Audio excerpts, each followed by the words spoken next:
Hola, soy Juan David Correa y este es Jueves de Cambio. Esta es mi columna que corresponde a hoy, jueves 12 de febrero de 2026. Y se llama El miedo como estrategia. Durante estos 3 años hemos presenciado una máquina avasallante de información que lleva décadas funcionando en Colombia como estrategia de control social y mental.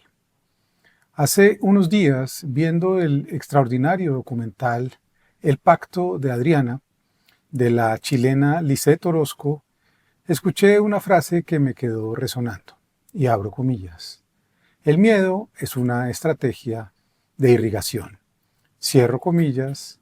Dice el Mosito, un funcionario asignado al cuartel Simón Bolívar, uno de los epicentros de la más brutal tortura que perpetraron mujeres y hombres contra ciudadanos de izquierda, comunistas, independientes, librepensadores, o en todo caso personas opuestas al militarismo que se impuso a la democracia de Salvador Allende, tan solo demócratas.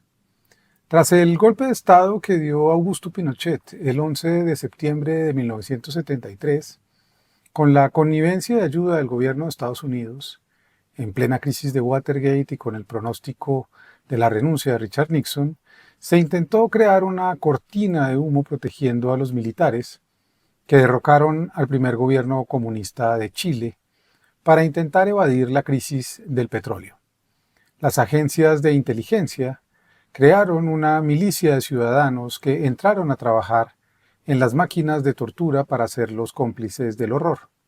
Ese invento, a lo Eichmann, en Jerusalén, ha sido una constante del totalitarismo y una de las estrategias de cooptación cultural por parte de Estados Unidos en América Latina. El Mosito, un hombre popular de unos 60 años, le dice a la directora cuando intenta descubrir la verdad sobre el oscuro y ominoso pasado de su tía, que solo decidió hablar cuando fue acusado de tortura, secuestro y asesinato, porque no participó en alguna de esas acciones, mientras que las torturadoras como Adriana Rivas, su tía, la Chani, quien ingresó como secretaria bilingüe y durante varios años fue parte de la Dirección de Inteligencia Nacional DINA, desde donde se operó una empresa de exterminio, seguían sosteniendo que jamás habían presenciado un acto como del que se las culpaba. Y abro comillas, dice el Mochito, no bastaba con torturarlos y desaparecerlos, había que exhibirlos, mandar con sus cuerpos un mensaje, que era el del miedo.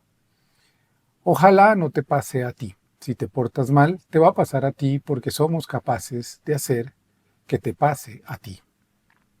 El documental, estrenado en 2017, es un ejercicio profundo y acucioso en el que Lisette Orozco cuenta la historia de su tía, migrante en Australia, que venía todas las vacaciones a Chile trayendo felicidad a su familia desde mediados de los años 90. Adriana era la heroína de Lisette. Era alguien que le había enseñado a no callar, a decir lo que pensaba.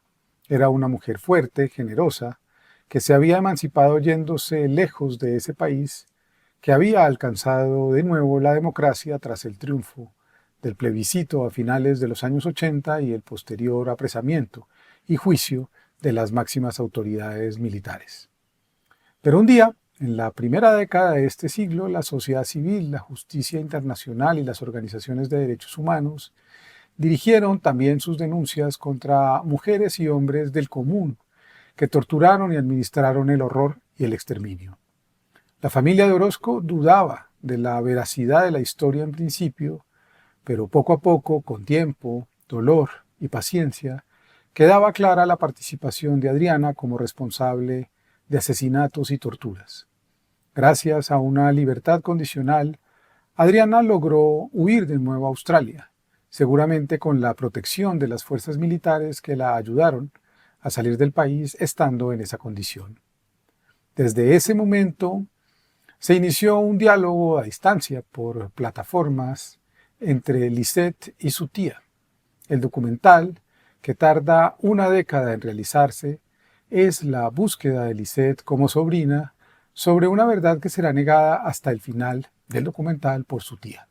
Adriana, quien desde que comienza a contarle su historia ha urdido un mecanismo de manipulación perfecto para convencerla de su inocencia.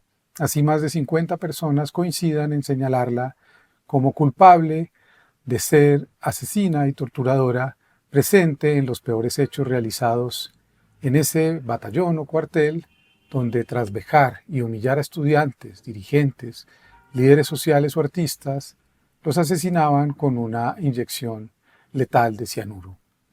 El pacto de Adriana me hizo pensar en el miedo como estrategia de control que también ha imperado en Colombia en los últimos 70 años, desde cuando la Revolución Cubana triunfó en 1959 y el gobierno de Estados Unidos creó la Escuela de las Américas, una escuela del horror, en Panamá, coordinada por el ejército de ese país y la Central de Inteligencia CIA. En esa escuela, dice el mocito en el documental, hubo una formación impecable, dice él, como estrategia contrainsurgente para detener el avance del comunismo o la izquierda en nuestros países. Muchos de esos oficiales y soldados aprendieron no solo a asesinar y torturar, sino a comprender cómo podía construirse un pacto de silencio que además de hacer temer a quienes entraban a participar del aparato del horror, también implicara de una manera cada vez más poderosa al conjunto de la sociedad. En la Escuela de las Américas se formaron aquellos que perpetraron operaciones de limpieza social y exterminio, escuadrones de la muerte en El Salvador, Nicaragua, los Contras, Chile, Argentina, Paraguay, Brasil y por supuesto Colombia. Abro comillas, más de 60.000 estudiantes, soldados y policías se formaron en la Escuela de las Américas. Entre ellos figuran destacados violadores de derechos humanos como los argentinos Leopoldo Galtieri y Roberto Viola, el boliviano Hugo Banzer Suárez, el salvadoreño Roberto D'Aubuisson, además de 2 de los 3 oficiales vinculados con el asesinato del obispo Óscar Romero. 3 de los 5 oficiales citados en la violación y el asesinato de 4 religiosas norteamericanas y 10 de los 12 militares que participaron en la masacre de 900 civiles en El Mozote, en San Salvador. También figuran el panameño Manuel Noriega, el peruano Vladimir Montesinos, los chilenos Manuel Contreras, Miguel Krasnov y Álvaro Corbalán, cierro comillas, y otros tantos oficiales condecorados de Colombia. En esta coyuntura política, valga recordar ese pasado en el cual la sola idea de ser de izquierda o comunista era señalada y proscrita y asociada con el demonio o figuras del mal que en verdad encarnaron los ejércitos que desde siempre en la Colombia contemporánea se prestaron para estrategias de miedo y horror, siendo una y otra vez enemigos agazapados de la paz. El horror que vivió el país desde mediados de los años 90, por nombrar una de tantas horribles épocas de nuestra vida, con empresas dedicadas a la limpieza social, masacres, falsos positivos, desplazamientos y desapariciones, dejando 9 millones de víctimas, es lo que nos quieren ofrecer los señores de la ultraderecha, convencidos de que en los pactos renovados de su silencio todos vamos a terminar por callar o desapareceremos. La verdadera resistencia de la memoria, la dignidad y la construcción de un futuro más complejo que deje la binariedad moral como principio rector de la vida están historias como la de Lisette Orozco. Ella decidió continuar indagando en sus propias grietas familiares, con todo el costo que eso supuso, para encontrar que en todas nuestras familias también anidan seres que han decidido entrar al pacto de horror por circunstancias a veces aparentemente casuales, azarosas o contingentes, y que muchos de nosotros también hemos callado. La pregunta siempre será, abro comillas, ¿por qué te acomodaste cuando veías lo que estaba pasando? Cierro comillas. La respuesta no siempre es explícita, pero para eso está escrita la omertá, la ley del silencio de la mafia siciliana. Abro comillas.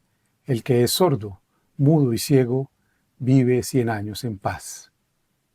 Y el que no, nos devuelve la esperanza. Nos vemos en la próxima columna de cambio, el siguiente jueves.